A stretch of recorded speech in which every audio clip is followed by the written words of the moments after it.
Okay.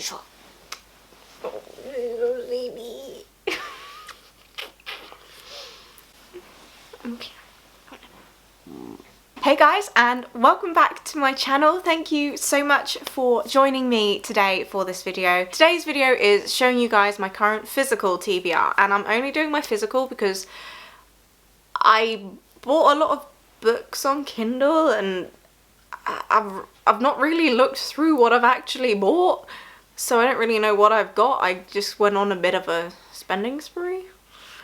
So there's some really random stuff on there, so I need to sort that out before I sort of try and put a TBR together. But this is my physical TBR of what I'm kind of definitely gonna read. I do have some other books that maybe I need to like unhaul from my bookshelf.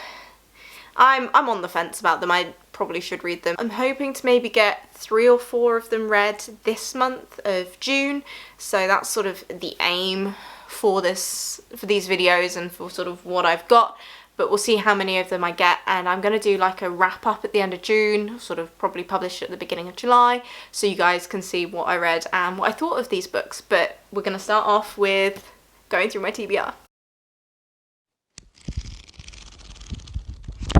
The first book on my TBR is actually a really special book. It's called Midwinter Fire, and this is actually written by a guy I work with, Michael Jacob Tangney.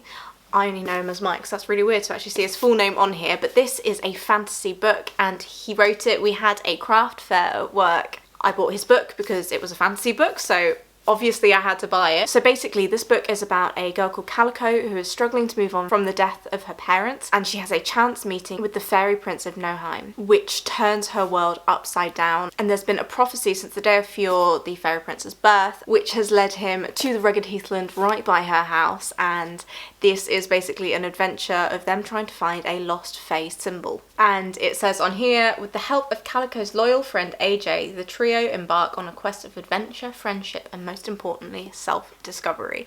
I'm so excited to read it, partially because, you know, my friend wrote it, but also because it sounds fantastic. A couple of the girls at work have read it and they say it's fantastic as well. You can also buy this on Amazon, so if you guys like the look of this book, then do check it out on Amazon as well. But yeah, that's a definite. This is definitely going to be one I read this month. Ooh, this one still has a sticker on it because I tend to buy things from The Works, which is a shop in the UK, guys. If you are from... We're not going to get the sticker off now, I'll try later. If you guys are from the UK, like The Works actually sell really, really good collections of books. I've seen the entire ACOTAR series in The Works, and I bought A Court of Silver Flames because I didn't have that in The Works as well. I bought this because loads of people have been talking about this, the Atlas 6. It's been one of these books that every time I've like passed it in the bookshop, I've just picked it up and looked at it and been interested in it. And I have to admit, part of it is the cover. I'm not gonna lie, I judged the book by its cover, but there was something that really drew me to it, and I kept picking it up and going, I'm not gonna buy it this time, and then picking it up again and going, I'm not gonna buy it this time. And then I saw it in The Works for a £5 and I just thought, you know what, let's just buy it, let's just read it.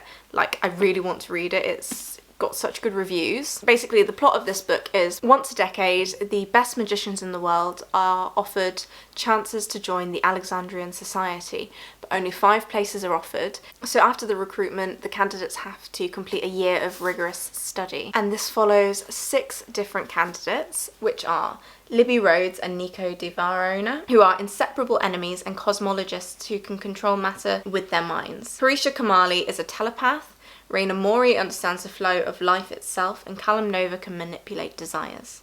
Finally, there's Tristan Kane, whose powers mystify even himself. The rivals must survive their trials, and if they can prove themselves, they will, most of them. It just sounds so good. There's definitely going to be at least enemy to friends, I feel, as a trope in this. It's the whole academia vibe, which I'm trying to push myself into reading a bit of because it really interests me, and it just sounds exciting and full of magic, which I love. Next is another fantasy. I know no one should be surprised at the amount of fantasy in my TBR, to to be honest. But this is Serpent and Dove, and I'm not gonna lie, I know basically nothing about this book, and I'm trying to keep it this way because everyone's raving about it and this cover is so interesting. All I know is that it's about a witch and a witch hunter who end up in a marriage. So obviously it's, you know, forced marriage, there's definitely going to be enemies to lovers. I've got an idea, but I'm really trying to keep a sort of lack of understanding of this book. I actually really enjoy that, not knowing anything about a book when I first read it, because it keeps my expectations really low. I did it with the ACOTAR series, I do it with a lot of my books. The first two I've sort of spoken about today are probably the only two that I know huge amounts about, and that is just because that's how I like to read my books. So if you want a more in-depth sort of overview of the books, check out my wrap up at the end of this month where I will go into more detail over them. Next, I have a book that is really going to push my boundaries. I'm excited and scared to read this. This is called The Girl and the Goddess, and it's by Nikita Gill. So I actually saw Nikita Gill at the Folkestone Book Festival. I bought this book. It is a signed copy, which I absolutely love. Keep your inner divine, she wrote. So I met her and had a chat with her. She had this little chat about books and about YA and women writers in YA. It was really fascinating. And this is written in verse, which I have never read a book in verse. I have dabbled in a bit of poetry. I don't mind poetry, but I've never read a book in verse, and I'm not gonna lie, I'm a little scared. They come out in like little poems, like the book is sort of in miniature poems throughout the book. I'm scared. I'm excited because I guess it's kind of a coming of age story about like a girl's journey, and it's a very like sort of spiritual revelation book, so it's something that I'm really interested in. And obviously like the book itself is just stunning. Guys, we're gonna read it. Then we've got this bad boy. This was a charity shop find. This is the Tolkien Companion, and guys, when I tell you I'm a massive Lord of the Rings fan, for my 21st birthday my housemates banded together and bought me a replica of the One Ring. Like, I love Lord of the Rings, I'm obsessed. And this book is normally 25 quid and I got it for 99p in a charity shop. It's like new condition. Like, look at this. It's a hardback, like new condition of the Tolkien Companion. And look at this bad boy. It's just full of everything to do with the Lord of the Rings one. It makes me so excited, and I really want to just sit and read this. This is going to be a difficult one to read because this is not an easily transportable book, and I do a lot of my reading on my commute, which is why I think I bought this about a month and a half ago. That's why I've not really cracked into it yet, because when do I read it? You know, if I'm reading on a commute, when do I read a book like this? But it is so beautiful as well. I don't want to put it in my bag or anything because I really want this to be like a display copy. Once I get my new bookshelf all sorted, I really want this to be a display copy because this will just look stunning. So we're gonna have to be really careful with this. And then I do actually also have, two series that I have been given. This is a series called the Ruby Red Trilogy, and literally on the back all it says is she wasn't expecting to travel through time or to lose her heart. This excites me. The covers look lovely. My little sister actually suggested I read these once I read the Cruel Prince series, and she found out that I had read The Selection, so I'm guessing it's kind of similar to that. I'm not gonna lie, it's kind of giving me like Outlander vibes. Yet again, I know nothing of it and I don't really want to know much about it. I think part of the reason I don't like knowing too much about a series before I read it is because once I know what the series is about, I start to form judgments, and just because of a synopsis, I don't think a synopsis is necessarily the best way to judge a book, because sometimes I read a synopsis and I form a judgment that then doesn't actually reflect the book and doesn't reflect what I think the book is truly about, so I do try and avoid that if I can. The final series in my TBR at the moment is the Red Queen series, which is this series here. I'm sure you guys have probably seen these on BookTok or Bookstagram. These have been really sort of talked about. I love the cover of them.